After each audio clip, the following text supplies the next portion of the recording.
Moi, je m'appelle Antoine Neufmars, je suis photographe et performeur.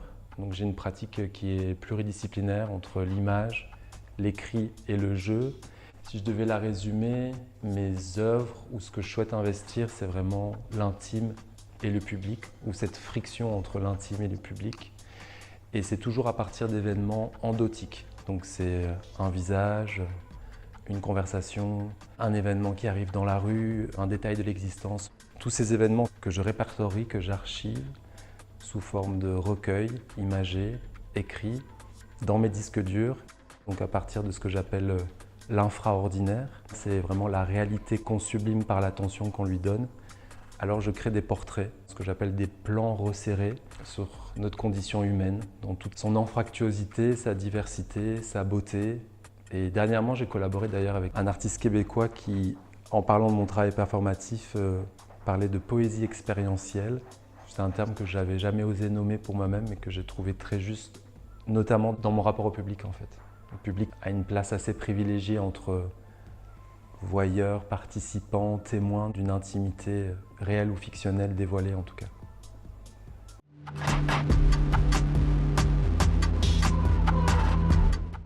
La coexistence des médiums aujourd'hui, en fait, c'est la résultante de plusieurs années d'expérience qui ont commencé dans le journalisme. Et là, il y avait déjà la présence de l'écrit et de l'image dans le cadre de la confection des reportages, dans ce rapport à l'écrit qui active la prise de vue, ou comment aussi l'image élargit l'écho intime de l'écrit. Enfin, il y avait cette dialectique.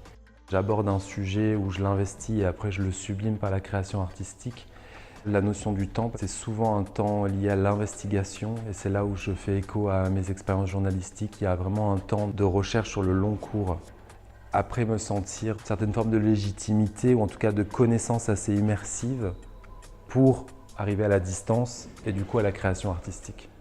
Donc ça passe par une grande période de documentation, c'est une investigation de notre quotidien.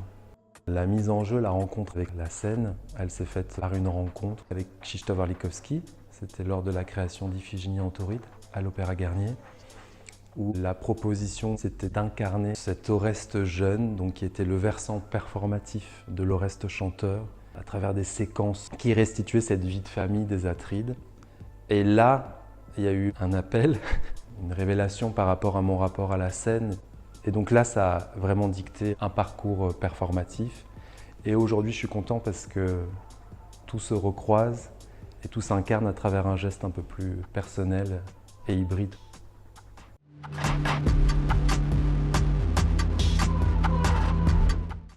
J'ai développé un projet qui s'appelle Odorama et qui est donc issu d'un travail de recherche que j'ai mené autour de la mémoire olfactive suite à ma propre perte de ce pouvoir-là qui est malheureusement assez mal enseigné, sous-éduqué et assez peu considéré, mais qu'on a considéré évidemment à la lueur de la crise Covid qu'on a tous traversée.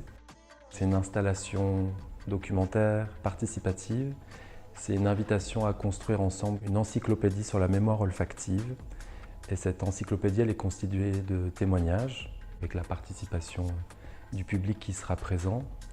Et ces témoignages sont activés, stimulés par des compositions olfactives que j'ai recréées en laboratoire avec une équipe de chercheuses et qui sont des transcriptions olfactives à partir de récits autobiographiques. On va recréer une grande conversation sur la mémoire qui va généralement traverser les thématiques de l'identité, de la trace aussi. Que cette odeur en fait réveille, stimule, évoque. L'odeur, c'est tellement constituant de qui on est que peut apparaître aussi la thématique de la sexualité, de la mort. Cette capacité olfactive, en fait, elle est mal éduquée, très binaire, mal ou bien. Or, son vocabulaire, c'est le vocabulaire le plus riche de la langue française, de la langue anglaise et de la langue italienne notamment. Et du coup, dès qu'on plonge dans l'olfaction, en fait, on plonge dans un rapport au monde beaucoup plus sensible, complexe, justement non binaire. Et c'est vrai que ça a été une réaction à l'actualité d'une certaine manière, actualité qui poussait justement à des retranchements et à l'isolement.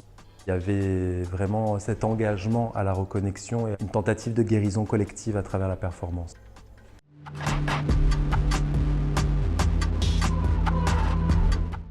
Donc moi j'ai déjà délivré une première version d'Odorama dans le cadre de la Biennale de Venise, dans la section performance in situ. Donc dès le départ, en fait, ce travail, il avait l'intention en tout cas d'occuper des espaces non conventionnels, de l'in situ le plus total, donc la place publique, à un espace muséal, une galerie, un appartement abandonné comme je l'ai fait au Théâtre Varia dans une deuxième version. Quand on m'a proposé de faire partie de la programmation de Performissima avec Odorama, j'ai vu comme un troisième acte dans cette recherche-là. Et ce qui m'intéresse toujours dans ces espaces performatifs, c'est qu'ils permettent de se rappeler les fondamentaux de la performance, le rapport à l'espace, le rapport au temps, à l'action endurante.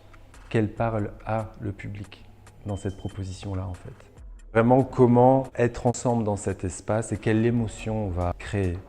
Et je trouve que c'est pour moi vecteur en tout cas d'enjeu, de danger. Mais qui dit danger dans le cadre de la création artistique veut dire aussi plaisir, émotion, découverte.